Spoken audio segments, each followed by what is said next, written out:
के साथियों, आपका हमारे चैनल पर हार्दिक स्वागत है। मैं हूं आपका अपना जगदीश सचूजा और मेरे साथ हैं उकलाना के वरिष्ठ पत्रकार ईश्वर धर्रा। आज जो हरियाणा प्रदेश में उपचुनाव को लेकर पंचायती उपचुनाव है, उसको लेकर के आज निशाना आवंटित किए गए। उन चुनावों की हम चर्चा कर रहे हैं कि किस प्रत्याशी को क्या चुनाव चिन्ह मिला और उसका क्या असर रहने वाला है। हमारे बीच में ईश्वर धर्रा जी हैं, क्योंकि जो उकलाना का वार्ड 1 है और आरक्षित वार्ड है, उस वार्ड में आज जो पिछली बार चुनाव जीते थे होशियार सिंह सेलवाल, उनके पुत्र इस चुनावी मैदान में हैं और वह इस बार चुनाव चिन्ह कह सकते हैं कि हवाई जहाज लेकर के आए। हवाई जहाज धर्रा जी, हम जो बात कर रहे हैं जो विकास सेलवाल की, उनका भी प्रचार आपने देख ही रखा है कि अब पिछले काफी दिनों से वो सक्रिय भी हुए हैं और उकलाना की राजनीति में अब कुछ ना कुछ एक नई चहलकदमी भी शुरू हुई है। विकास जो हैं हवाई जहाज लेकर के आए हैं, क्या कहेंगे उस बारे में? मैं सर्वप्रथम तो पहले यही बता देता हूं कि किस प्रत्याशी को क्या चुनाव चुने। हम दूसरे प्रत्याशी का नाम जिक्र करते हैं, अनिल बिठबड़ा, जिनको जो पहले होशियार सिंह के पास चुनाव चिन्ह था उगता हुआ सूरज, क्योंकि वो सर्दियों का मौसम था तो उगता हुआ सूरज का विशेष स्थान रहा था, तो अब उगता हुआ सूरज अनिल बिठबड़ा लेकर के आए हैं। तीसरे नंबर पर हम कह सकते हैं कि विजयपाल बेदी, जो फिर से जग लेकर के आए। जग का चुनाव चिन्ह है, जो उनका एक प्रिय चुनाव चिन्ह है, जो हर बार वो अपनी प्राथमिकता के आधार पर लेते हैं। रामपाल सोडी, जो बिठबड़ा गांव से ही हैं, वो केतली का चुनाव चिन्ह लेकर के आए। और विजय सेलवाल, जो सूरेवाला के निवासी हैं और पहली बार अब चुनावी मैदान में आए हैं, उनका चुनाव चिन्ह है जीप। और पंकज बिठबड़ा, जो पतंग लेकर के इस चुनावी मैदान में है, अब पतंग बांटेंगे। आत्माराम, जो भेरी अकबरपुर से हैं, वो फिर से, हालांकि पिछला चुनाव भी था तो उन्होंने रेहड़ी गाड़ी ली थी, जो किसान का प्रतीक है, फिर से इस बार भी रेहड़ी गाड़ी लेकर के आए हैं। और हम पंचायत समिति का भी जिक्र करेंगे इस उपरांत। दो धर्रा जी, जो हम चुनाव चिन्ह हमने बताया है कि विकास सेलवाल यहाँ हवाई जहाज लेकर के आए हैं, क्या मानते हैं इस चुनाव चिन्ह को? अनिल बिठबड़ा का उगता हुआ सूरज है। देखो सीधा जी, ऐसे जी, चुनाव चिन्ह एक प्रतीक होता है हर उम्मीदवार का। जी जी, चुनाव चिन्ह एक योग्यता दिखाता है जी। चुनाव चिन्ह एक मतदाताओं के बीच आकर्षण का बिंदु भी होता है जी। तो इसमें सिलसिलेवार आप पूछिए भाई, उसी आधार पे मैं हर चुनाव चिन्ह पे। हमने सर्वप्रथम जिक्र भी किया था कि विकास सेलवाल का हवाई जहाज का चुनाव चिन्ह, तो हवाई जहाज जो है वो एक प्रतीक है विकास का जी। और जिस तरीके से केंद्र में और स्टेट में पिछले 9 सालों से सरकार भाजपा की चल रही है जी, और काफी एयरपोर्ट बने हैं, हरियाणा में भी सारे एयरपोर्ट शुरू होने के कगार पे है जी। आज भी दुष्यंत चौटाला जी की एक पोस्ट ट्विटर पर आई है कि बहुत जल्दी ही हिसार से 9 शहरों में हवाई जहाज की मतलब सेवाएं शुरू हो जाएगी जी।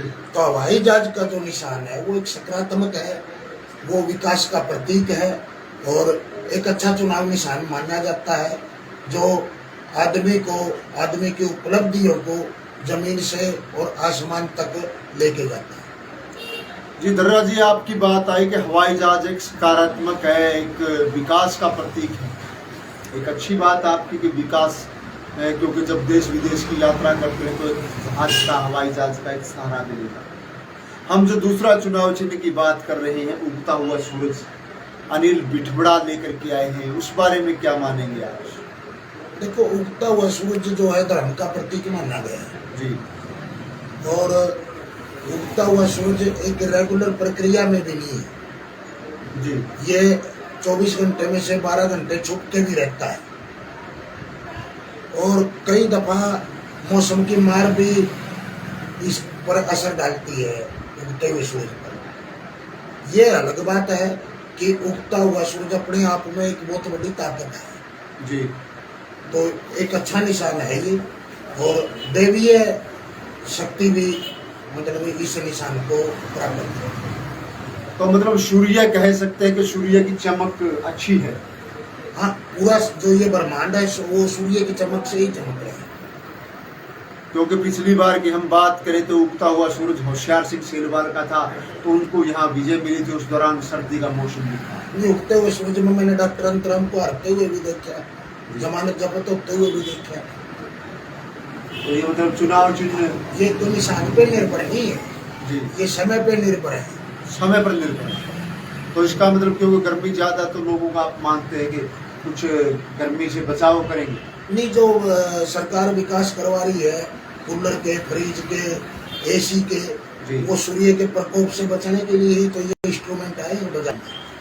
हर लोग मतलब एक दोपहर का एक ऐसा वक्त आता है, मतलब सारे एक तरह से ये कह के मारे गए, बहुत ज्यादा गर्मी है, बहुत ज्यादा धूप है, वो अंदर बढ़ जाते हैं, वो काम धंधे छोड़ के अंदर बढ़ जाते हैं। तो लॉजिक सभी के अलग अलग। तो मतलब ये समय के अनुरूप ही बात हो पाएगी। तो हम जो आगामी बात करते हैं, विजयपाल बेदी है जो जग लेकर के आए हैं, वो भी काफी समय से इस प्रयास में है जग के साथ। नहीं, जग का संबंध तो पानी से है, जल से। जी अगर जल और जग एक हो जाते हैं जी फिर उस जग की उपयोगिता है। और ये तो देखने वाली बात है, चुनाव आयोग से पता करना चाहिए कि ये जग जो है पानी से भरा हुआ है या ये खाली है। इस बारे में मुझे नहीं लगता कि आपको भी कोई जानकारी होगी, पहले ये पता लगाए। देखिए दर्रा जी, इसके अंदर पानी शब्द नहीं लिखा हुआ, जग चुनाव चिन्ह है, ना कि पानी। उसके अंदर एक जग अपने आप में एक उसको समेटने में दूध भी आ सकता है, घी भी आ सकता है। ज्योतिषियों के अनुसार, लॉजिक के अनुसार खाली बर्तन को कोई ज्यादा महत्व नहीं दिया जाए। बर्तन तो जो उसके अंदर तरल पदार्थ है, वो रस है, मीठा है, या जूस भी हो सकता है, वो उसमें दूध भी किसी भी। हाँ बिल्कुल, आपकी बात है। तरल पदार्थ क्या होगा इस जग में, वो समय की बात, वो समय की बात नहीं, वो तो बेदी जी पे निर्भर है। तरल क्या पिएंगे और पिलाएंगे, अब उन पर निर्भर है, उसी हिसाब से इसका लॉजिक बनेगा। फिर आ जाती है जी विजय सेलवाल जो सूर्यवाला से जीप का चुनाव चिन्ह लेकर के आए हैं, खुला मौसम है। ऐसे है मेरे भाई, सूर्यवाड़ा गांव की पहचान ही जीप से रही है। पिछले 40-50 सालों से यहाँ के काफी लोगों का धंधा जीप की सवारियों का रहा है। हमने अपने जीवन में अनेक सूर्यवाड़ा के लोगों को जीप की ड्राइविंग करते हुए देखा है और जीप की कंडक्टरी करते हुए देखा है। मगर अब मोदी युग है, वो जीप तो आजकल कहीं नजर ही नहीं आती। आप देखो बस स्टैंड में कहाँ जीप नजर आती है। ये बस स्टैंड पे आए ना आए, लेकिन जब हम बात करते हैं तो कुछ ना कुछ तो योग्यता होगी जीप पे। कोई समय कोई बुक नहीं क्या काम। आजकल थार है जो खुली रहती है। नहीं, मैं कब कहता हूँ योग्यता नहीं होती, मगर आजकल जीप दिखती कहाँ है। हाँ जीप हो सकता है, अब आजकल वो थार का रूप ले लिया, या जीप एक नया मॉडल भी आ गया। हाँ, तो ये निशान देखो आप, जीप का नया मॉडल है या पुराना है, मेरे को निशान दिखाओगे तो मैं उस पर ज्यादा सटीक प्रतिक्रिया दे पाऊंगा। क्योंकि अच्छा गाँव है। तो हम आगामी जो बात करते हैं, रामपाल सोडी है, केतली का चुनाव चिन्ह। नहीं, बहुत जबरदस्त चुनाव चिन्ह। एक आदमी आज से 40-50-60 साल पहले किसी रेलवे स्टेशन पर केतली और कप रखता था, वो आज इस देश का प्रधानमंत्री है। तो सिर्फ ये मान लेना कि केतली का निशान है तो सिर्फ चाय वाले का निशान है, नहीं। बात तो है कि उस केतली से आप अपनी किस्मत को कितना जगा सकते हैं जी। तो मोदी से प्रेरणा लेकर मुझे तो लगता है कि सोडी ने केतली का अच्छा ढंग से प्रयोग करना चाहिए। तो मतलब एक अच्छे सकारात्मक की इसका भी जो हम बात तो है सोच की कि हम किस तरफ सोच रहे हैं। हाँ, पर चाय तो होनी चाहिए केतली में। हाँ हाँ, चाय तो देखिए जो बात है, तो चाय भी मिलेगी या दूध मिलेगा, कुछ तो पिलाएंगे। जब फिर आगामी जो चुनाव चिन्ह की बात करते हैं तो पंकज बिठवड़ा है, वो भी पतंग लेकर के आए। देखो, जो लॉजिक है, जो एक प्रावधान है, पतंग सिर्फ एक सप्ताह का कार्यकाल होता है साल में पतंग का, बसंत पंचमी के दौरान या फिर मकर संक्रांति। हाँ, बस वो जो भी है भाई। हाँ। ये 5-7 दिनों का एक दौर होता है पतंग का। वो दौर अगर 5 तारीख से लेकर 9 तारीख तक चल गया जी, तो हो सकता है कि पतंग उड़ भी जाए। बाकी आजकल जो दौर चले हुए हैं पतंग काटने के, मतलब उसकी उस ताकत काट, काट दे। उस काट से अगर पंकज बच जाता है जी, तो पतंग आसमान में उड़ भी सकती, हवाई हालांकि जहाज को भी प्रभावित कर सकती, देखिए, हाँ, हवाई जहाज के अगर आगे आती है तो हवाई जहाज कई बार दिक्कत नुकसान में जा सकता है। आपकी बात जायज है। लेकिन जो पतंग है उसका कहीं ना कहीं हम धार्मिक रूप से भी इसका इस्तेमाल करते हैं, क्योंकि धार्मिक प्रक्रिया के रूप में जब मकर संक्रांति का पर्व आता है तो उसमें उसकी परंपराएं हैं पतंग की। वो ऊर्जा का प्रतीक है, वो जो एक नए संचार की बात आती है। देखते हैं, तो फिर हमारे जो अंतिम प्रत्याशी रह जाते हैं आत्माराम घेरे के भरपूर से, ये भी पहले चुनाव लड़ चुके हैं। ये लाए हैं रेहड़ी गाड़ी, किसानों का एक प्रतीक है ये। क्या कोई रेडी बची हुई है किसी गांव में? हाँ, कुछ ना मुझे तो कुछ। कहीं नजर नहीं आती। मैं तो कई दफा किसी स्टोरी के लिए गांवों में गया हूँ, मैं चलो कोई पुरानी रेडी नजर आ जाए तो मैं फोटो ले इसमें स्टोरी लिखूं। मुझे नहीं। तो कहीं कोई रेडी नजर ऐसा आई। है, दर्रा जी, जो हमने जो आम चुनाव देखा था इनका जिला परिषद का, इन्होंने शायद जो रेहड़ी गाड़ी को लेकर के ये घूमे भी थे और यही चुनाव चिन्ह पहले भी लेकर के आए थे। नहीं, वो तो परसों चौथा एक तस्वीर भी आ रही थी जी, अपने राज्य मंत्री की, उन्होंने भी रेडू से किसी गांव में मतलब उनका स्वागत हुआ था। जी। वो ऐसे इवेंट के लिए कई दफा ये पुरानी चीजें ढूंढ के ले आते हैं। अच्छा, मगर अगर ये प्रयोग नए तरीके से किया जाए, मतलब आप कह रहे हैं कि परंपराओं से दूर विलुप्त होती जा रही है, हाँ, उसमें विलुप्त होती जा रही है। विलुप्त को बचाने के कगार ये में तो नहीं। मतदाताओं को ये दिखाने के लिए कि रेडी ये चीज होती है, ये रेडी, क्योंकि वर्तमान का जो युवा है उसको पता ही नहीं कि रेडी क्या है। उसको निशान को समझाने पे मेहनत करनी पड़ेगी, और मतदाता जब तक निशान नहीं समझेगा तब तक दिक्कत आएगी। तो दर्रा जी, ये जो 7 प्रत्याशी रहे हैं, तो किस तरीके से आप इनका चुनाव देख रहे हैं? नहीं, देखो, कोई भी उपचुनाव हो, वैसे 90% रिजल्ट जो उपचुनाव के वो सत्ता पक्ष के साथ ही आए। जी, तो इसमें सत्ता और और कम विनाश, चांस होते हैं कि सत्ता पक्ष का कैंडिडेट जो है। देखिए दर्रा जी, इसमें सत्ता का तो कहीं जिक्र ही नहीं है, क्योंकि एक भाईचारे का चुनाव है और पंचायती चुनाव है।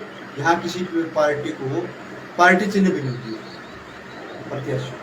नहीं, पार्टी चिन्ह का कोई मतलब नहीं होता। हर प्रत्याशी कहीं न कहीं किसी न किसी से अटैच होते हैं, किसी न किसी दल के समर्थक होते हैं, किसी न किसी दल को वो वोटिंग करते हैं। जब वो वोटिंग करते हैं तो किसी न किसी दल के तो समर्थक है ना। हाँ हाँ, वो एक अपनी परंपराएं हैं, किसी दल के साथ रहना। समय अनुसार कई बार दल के साथ बदलाव भी होता है। आज इनेलो का है तो कल को बीजेपी का, और बीजेपी का है तो कहीं कोई और, नई परंपराएं होती हैं। देखो, विकास सेलवाल के पिताजी जो थे वो भाजपा में थे, इसमें कोई दो राय नहीं। भाजपा सत्ताधार से जुड़ा हुआ है। जी, भाजपा है या कांग्रेस है या बसपा है या वामपंथी दल, किसी ने भी कोई चुनाव चिन्ह किसी को आवंटित नहीं कर सकता। जी, तो ये अकेले इन कैंडिडेटों के की लड़ाई नहीं है। ये इन कैंडिडेटों के पीछे या पर्दे के पीछे कौन किसका हाईकमान है, ये लड़ाई उन लोगों की है। उनके साथ भी मतलब लड़ाई होगी। नहीं, वही लड़ेंगे। कैंडिडेट तो एक सिर्फ नाम देना होता है चुनाव आयोग को, बाकी ये जो लड़ाई है ये है तो पर्दे के पीछे जो चेहरे हैं उनकी। तो चलो, ये तो दर्शकों को हमने बता दिया कि जिला परिषद का ही निशान भी दे दिए। हम बात करते हैं पंचायत समिति का भी, जो वार्ड 4 है वो भी आरक्षित है, और सूरेवाला व कुछ हिस्सा बिठमुड़ा का भी आता है। वहाँ से हम बात करें तो जो स्वर्गीय रहे हैं गुरुदेव सिंह सेलवाल, उनके ही परिवार से राम में आए हैं चुनावी मैदान में, और फसल काट के किसान चुनाव चिन्ह लेकर के आए हैं। तो हम दूसरी बात करें, जो पहले जिला परिषद का चुनाव लड़ चुके हैं रामपुर बिठमुड़ा, वो तराजू का चुनाव चिन्ह लेकर के। तो इनके बारे में हम क्या मानते हैं कि किसान है एक तरफ तो दूसरी तरफ तराजू है? देखो, बात किसान की और तराजू की यहाँ पर नहीं है। एक तो ये चीजें काफी व्यंग्यात्मक ढंग से ली जा रही है कि रामफल ने पहले विधायक का चुनाव लड़ा, जी, फिर वो जिला परिषद में आए, और अब वो पंचायत समिति में आ गए। तो एक जिला परिषद का कैंडिडेट है पंकज लिखा, उसने सोशल मीडिया पे ये पोस्ट डाली थी कि अगली बार ये सरपंच पे आ जाएंगे, उसके बाद ये पंच पे आ जाएंगे जी। तो रामफल ने, मुझे नहीं पता कैसा निर्णय लिया है ये पंचायत समिति में आने का, अच्छा, मगर अगर तराजू निशान वो लेके आए हैं तो आज तराजू ने ये फैसला भी करना है कि जो विरोधी कैंडिडेट है इनके राममेर, ये राममेर अपने भाई के गुजरने के बाद उस सीट पे चुनाव लड़ रहे, तो तराजू एक न्याय का भी प्रतीक है। तो तराजू अगर खुद मतलब ये डिसीजन ले ले और खुद ही न्याय कर ले तो मैं समझता हूँ ये जो छाप लगी है रामफल पर है कि ये पहले विधायक में आए, फिर पंचायत समिति में आए, जिला परिषद में, पंचायत समिति में जी, उसमें कुछ सुधार हो सकता है। और आज चुनाव आयोग ने अगर एक न्याय का प्रतीक तराजू रामफल को दिया है तो रामफल ने इस पर विचार करना चाहिए। नहीं दर्रा जी, अब तो नामांकन वापसी की तो कोई समय सीमा ही नहीं, निशान मिलने के बाद में तो चाहे वो बैठ भी जाए तो भी कोई मायने नहीं रखता। अब तो बात एक ही आती है कि चुनाव हो रहा है, न्याय में तो हम होशियार सिंह को भी कह सकते हैं कि वो भी उनके पिता भी स्वर्गीय थे, तो ऐसी कोई भावना नहीं, क्योंकि राजनीति है, चुनाव होता है। नहीं, भावना की बात नहीं सीधा जी, कानून अपनी जगह है और समाज में एक जो परंपराएं होती हैं, जो संस्कृति होती है वो अपनी जगह है। बड़े बड़े राजनीतिक दलों में भी जब कोई एमपी या विधायक गुजरता है तो लगभग ये बीच में ये माना जाता है कि इनका कार्यकाल इनके परिवार से पूरा किया है। मैं उस दृष्टिकोण से सांत्वना लगाइए या दोनों ही चुनाव जो भावनात्मक है, ये दिवंगत हिसाब से हो रहे हैं, तो यहाँ पर समाज ने सोचना चाहिए कि समाज तो सोचेगा ही और जो मतदाता है उन्हें अपनी सोच का भी इस्तेमाल करना है, लेकिन क्या होगा निर्णय है तो समय ही होगा। तो मैं तो यही कहूँगा दर्रा जी की जो आज की राजनीतिक है, आज यहीं पर हम अपनी बात को भी समाप्त करेंगे, क्योंकि दर्शकों को ज़्यादा लंबा करेंगे तो कहीं ना कहीं और बातें भी निकलेंगी और उसके लिए फिर हमारी आगामी जो हमारा साक्षात्कार होगा वो कहीं ना कहीं छोटा भी होगा। हाँ नहीं, साक्षात्कार तो समय पे निर्भर है, इन लोगों के चुनाव कितने खींचते हैं। अगर इनके चुनाव में खिंचाव आता है तो आपको मेरे ख्याल से ज़्यादा नेटवर्क में चलना होगा, ज़्यादा मतलब इनकी कवरेज करनी होगी। और अगर ये ठंडे पड़ जाते हैं, लगभग ऐसा लगता है कि भाई हाँ फैसला तो हो ही चुका है, तो वहाँ पर हो सकता है कि आपने आराम भी करना पड़े। देखो सभी को मैं यही चाहूँगा कि अगर मतदान होना ही है और लाजमी है तो फिर इस चुनाव को एक जिम्मेवारी से और मनोरंजन से लड़ा जाए और मतदाताओं को भी उनके अधिकार का इस्तेमाल करने का पूरा अवसर प्रदान किया। देखिए, अब तो कोई कह ही नहीं सकता कि मतदान उनका नहीं होगा, मतदान भी होगा और विजेता भी घोषित होगा, चाहे उम्मीदवार बैठ भी क्यों नहीं जाए, क्योंकि जब निशान मिल जाता है तो व्यवहारिक सी चीज है दर्रा जी, तो उनका चुनाव हो चुका है। अब ना तो सर्वसम्मति की बात आती है ना भाईचारे की। भाईचारा हो सकता है कि बाद में हो, लेकिन वो भाईचारा सिर्फ पर्दे के पीछे है, कानूनी रूप से उसको नहीं माना जाता। तो मैं सभी साथी व दर्शकों से यही निवेदन करूंगा कि हमारा जो आज का साक्षात्कार है, एक दूसरे का हमारी चर्चा, उस चर्चा को ज़्यादा से ज़्यादा शेयर करें, कमेंट डालें कि किसकी क्या कमी है उस बारे में भी आप हमें भी अवगत करवाएं, कहीं हमसे भी कमी रह सकती है, तभी इस बात की पूर्ति हो पाएगी और आगामी हम आप लोगों के बीच में चर्चा फिर कर रहेंगे। तो मैं आपका साथी जगह